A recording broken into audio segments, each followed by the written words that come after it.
Hi friends, welcome to కొత్తగా చందమామ కథలు.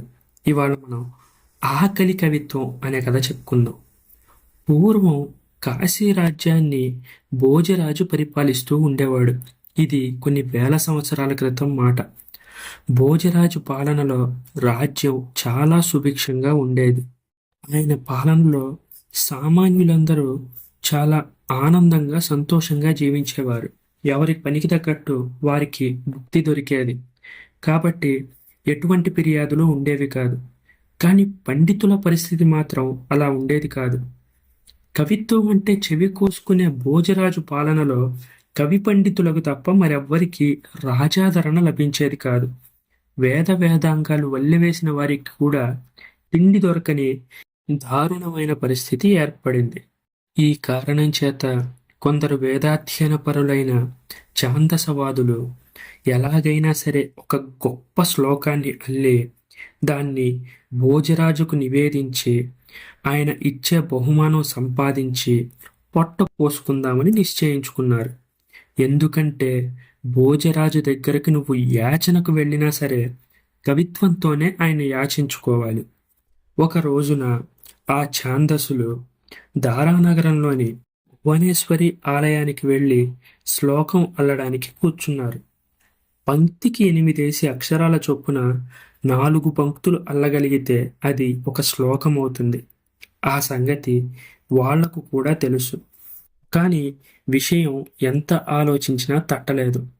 వాళ్ళని బాధిస్తున్నదల్లా ఒక్కటే సమస్య. అది భోజన సమస్య. భోజనం దేహి రాజేంద్రం అని అడుగుదామనుకున్నాడు ఒక ఛాందసుడు. భేష్, బాగుంది అన్నారు మిగిలిన వాళ్ళు. శ్లోకంలో ఒక పాదం పూర్తి అయింది కూడా. ఇంకా 3 పాదాలు పూర్తి కావాల్సి ఉంది. రాజుగారిని భోజనం పెట్టమని అడిగేటప్పుడు నెయ్యి, పప్పు వేసి పెట్టమనడం ఉచితంగా ఉంటుంది కదా, ఘృత సూప సమన్వితం అని చేర్చుదాం అన్నాడు ఇంకో ఛాందసుడు. భేష్, చాలా బాగుంది అని అన్నారు మిగతా వాళ్ళు. భోజనం దేహి రాజేంద్ర ఘృతసూప సమన్వితం. సగం శ్లోకం పూర్తయింది. ఇంకా సగం మిగిలిపోయింది. కానీ పాపం వారికి ఇంకేం అడగాలో తెలియలేదు.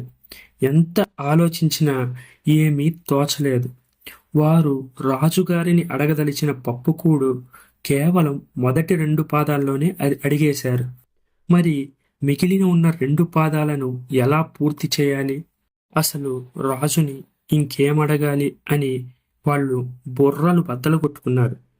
ఈ సమస్య తేలక వారు తికమక పడుతున్న సమయంలో మహాకవి కాళిదాసు అనుకోకుండా అక్కడికి రావడం తటస్థించింది. శ్లోక పాదాలు 2 కుదిరి మరో 2 కుదరక నానా అగచాట్లు పడుతున్న ఛాందసులను కాళిదాసు చూశాడు. పాపం ఆ ఛాందసులను చూస్తే కాళిదాసుకు ఎంతో జాలి వేసింది.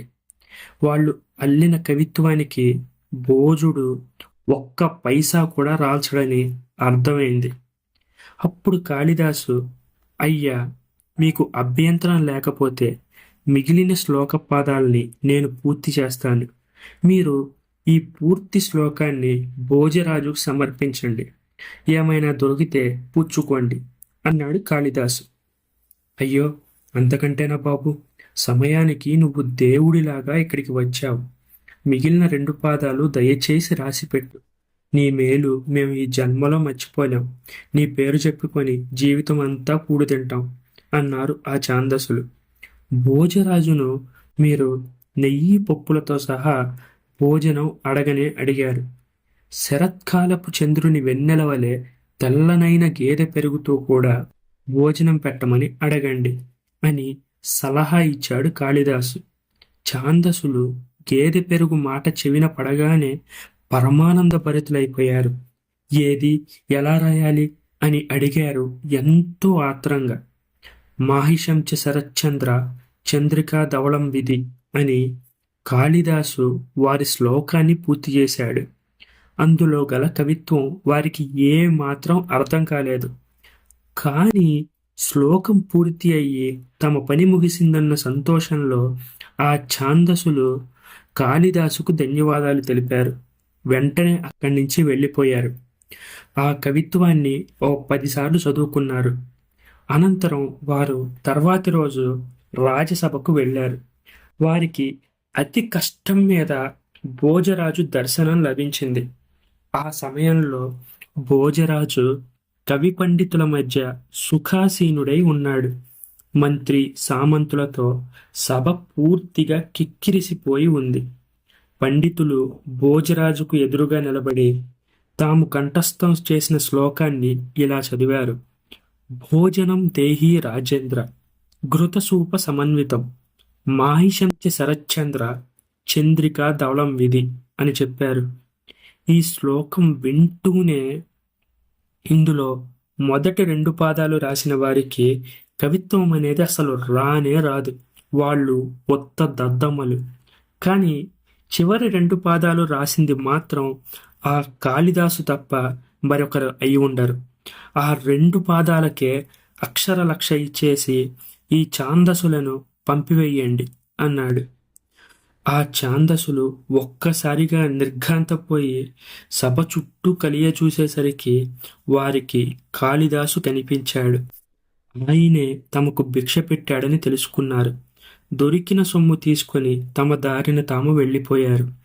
అనంతరం తమ జీవితాంతం కాళిదాసు పేరునే చెప్పుకుంటూ బతికేశారు. మరోవైపు భోజరాజు కూడా కాళిదాసును పిలిచి అసలు వారికి ఎందుకు సహాయం చేశావు అని అడిగాడు. అందుకు కాళిదాసు ఇలా జవాబిచ్చాడు. మహాప్రభు, మన రాజ్యంలో ఇతర వృత్తులు చేసుకుంటున్న వారందరూ చాలా సుఖంగా సుభిక్షంగా ఉన్నారు. వారికి తిండికి బట్టకి ఇంటికి ఎటువంటి లోటు లేకుండా గడిచిపోతుంది. కానీ పండితులకు మాత్రం కేవలం తమ ప్రాపకం ఉంటే తప్ప వారికి ఇల్లు గడవడం లేదు. వారికి తినడానికి తిండి ఉండడం లేదు. కట్టుకోవడానికి సరైన గుడ్డలు కూడా ఉండడం లేదు. వచ్చిన వారు ఎలా ఉన్నారో పాపం మీరే చూశారు కదా. అందువల్ల నా వంతుగా వారికి సాయం చేయాలి అనిపించింది. అందుకే నేను ఈ పని చేశాను అని చెప్పారు. మరి మన రాజ్యంలో పండితులు ఎదుర్కొంటున్న సమస్యకి మీరే ఒక పరిష్కారం ఏదైనా చెప్పగలరా అని అడిగాడు భోజరాజు. మహారాజా, పాండిత్యం ఉన్నది పంచుకోవడానికి. మనం ఒక పని చేద్దాం. పండితులతో కొన్ని విద్యాశాలల వంటివి ఏర్పాటు చేయిద్దాం. వారి పాండిత్యాన్ని సామాన్య ప్రజలకు కూడా పంచే ఏర్పాటు చేద్దాం. అందుకుగాను మనం ఆ పండితులకు ప్రతి నెల కొంత వేతనాన్ని ఇద్దాం. అప్పుడు ఆ పాండిత్యం సామాన్య ప్రజలకు చేరుతుంది. మనం కూడా ఆ పండితులను ఆదుకున్నట్లు అవుతుంది. ఇలా చేసినట్లయితే మీ రాజ్యం మరింత సుభిక్షంగా మారుతుంది. అలాగే పండితులకు కూడా ఒక ఉపాధి దొరికినట్లు అవుతుంది. వారు కూడా పస్తులతో జీవించాల్సిన అవసరం ఉండదు అన్నాడు కాళిదాసు. ఈ ఆలోచన భోజరాజుకు నచ్చి అలానే చేశాడు. ఆ రోజు నుంచి ఆ రాజ్యంలో పండితుల బాధలు కూడా తొలగిపోయాయి. ఈ కథ మీకు నచ్చినట్లయితే దీన్ని లైక్ చేయండి, మీ ఫ్రెండ్స్ అందరికీ షేర్ చేయండి. అలాగే మన ఛానల్ని సబ్స్క్రైబ్ చేసుకోవడం మాత్రం అస్సలు మర్చిపోకండి. Thank you friends.